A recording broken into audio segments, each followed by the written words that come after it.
G'day and welcome to day one of the lockdown. G'day.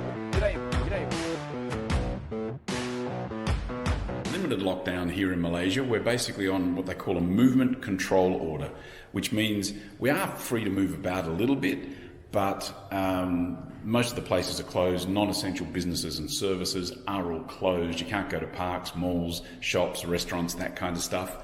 So whilst you're not technically on lockdown, you can't really go too many places anyway. Now, for me, what I'm doing right now is walking around the floor on my condo, on my apartment building. I'm lucky that it's a fairly new condo and there's not many people in it, so I've actually got this entire floor to myself. And so look, what I've decided to do with the Trent365 show for these next couple of weeks while we're on this lockdown in Malaysia is to kind of do it like a journal. Post things multiple times, or at least record things multiple times during the day as random thoughts come up, and then compile them all at the end of the day to maybe a longer video into the one place. Just because I feel there's so much moving around at the moment, there's so many moving parts and thoughts that I just felt it might make sense to do sort of regular updates, but do it in a one video, if that makes sense. So how did I spend the day so far? Got up as late as I possibly could, which was still like 7:30 in the morning. Farted around a bit, checked a few messages, scanned the social media frantically, of course, to try and find out what's going on. Then had a bit of breakfast, then got out of the lounge room so the wife could use that as her gym for the day, because of course the gym in the apartment is closed and you can't go out to gyms. And here we are now, just after 12:30, I guess, just recording this little snippet and then going back to have some lunch. And a couple of random thoughts for right now. Number one, as an expat in a foreign country, it's interesting to me how I'm relying really on social media to get a lot of my news, because a lot of the updates are coming in the local language. And so I'm relying on someone else's interpretation of that in many cases.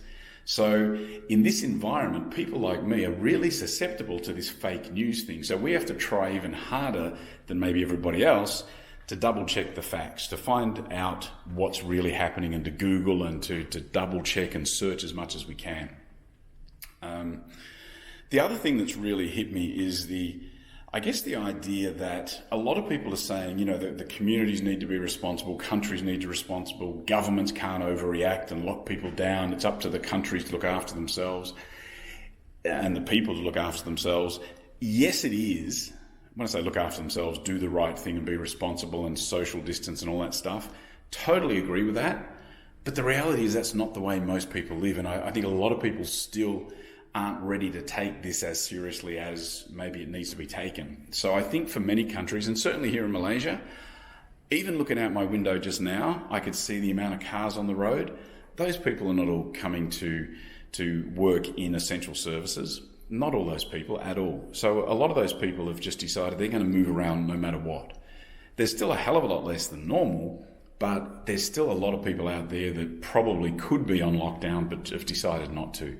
So I fully support actually Malaysia making the lockdown step, especially as we've become one of the major hubs, certainly in Southeast Asia, because we've had more outbreaks here than I think just about any other country apart from China. So I think government direction and government mandates do make sense at a time like this. The other thing that's been interesting to me is that how, in a funny way, it's kind of still normal right now. Because, I've still been able to turn on the TV. I've still been able to watch YouTube. I've still been able to go onto Facebook and LinkedIn and Twitter and all these things. Now, imagine what would happen if those things all stopped. Imagine what would happen if the internet stopped. Then it would really seem like the world is in crisis. But in a funny way, even though all of those social media channels and all of those news channels, they're all talking about this COVID crisis.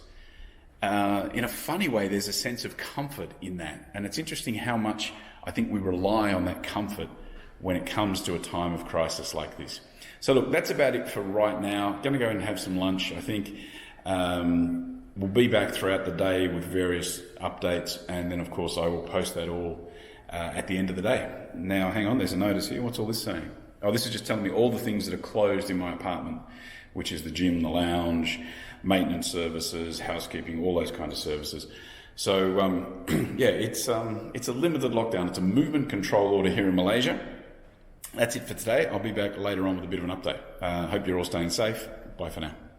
Just heard an interesting conversation about how governments and countries get through this crisis. And one of the discussions was that, rather than the employees take the hit and be laid off, or the company's going bankrupt, or the government putting a massive stimulus package together, the reality is that everybody needs to sort of contribute a little bit. So, maybe the employees take a 30-40% pay cut, companies take 30-40% less revenue, governments take 30-40% less taxes. Everybody puts money into the kitty essentially to help everybody survive. And it makes a lot of sense. I think the reality is that, of course, for a lot of companies, if they take 30% less revenue in the door, and they don't have that money coming in, and they're still paying 70% of salaries, then that's probably still going to put them to the edge of bankruptcy. So it's interesting. It's a real balancing act. There aren't any right answers. There's a lot of suggestions. And the interesting thing too to me at this point is that a lot of people are super critical on jumping on everybody else's suggestions. And I get it, because, there's a lot of emotions running around. But, I think there's pros and cons to every option and every scenario that's thrown out. So I think at a time like this especially, it makes sense for us to basically not discount anything. I think everything's on the table right now. Another quick random thought. It's interesting how much in this world of a global economy we've come to rely on other people for stuff. And that's not just at a national level, that countries are relying on other countries for their imports and their exports for that matter, but even at an individual level, that so many of us just aren't self-sufficient. We rely on the local store, we rely on local businesses, we rely on importing stuff. We just can't survive on our own. At least that's what we think. It's also going to be interesting when all this washes out, how much we realise that we don't really need all that stuff that we thought we needed after all. Alrighty, look, the final update for today, certainly a bit of good news as far as I'm concerned. Just been announced that the Australian Football League competition will go ahead tomorrow night as scheduled, kicking off the first round. It's going to be played with no crowds, but at least it means that we'll be able to watch it online. So for those of you that are missing out on your sport at this time, and I know that's a lot of people, you'll be able to watch it on the Watch AFL app. I'll put a link to that in the comments below. And look, as the rain pelts down here behind me in KL in Malaysia, I got to tell you, at this time, I'm certainly looking forward to kicking back tomorrow afternoon and watching my football team, Carlton, play Richmond tomorrow night in the AFL Round 1. Go and check it out. Look, the AFL is a great competition. It's a lot of fun for those people that don't understand it. Now's the time to find out. Alrighty, still pelting down out here. That is it for today. I do thank you for your time, and I will be back again tomorrow from lockdown. See ya. When the world must come together as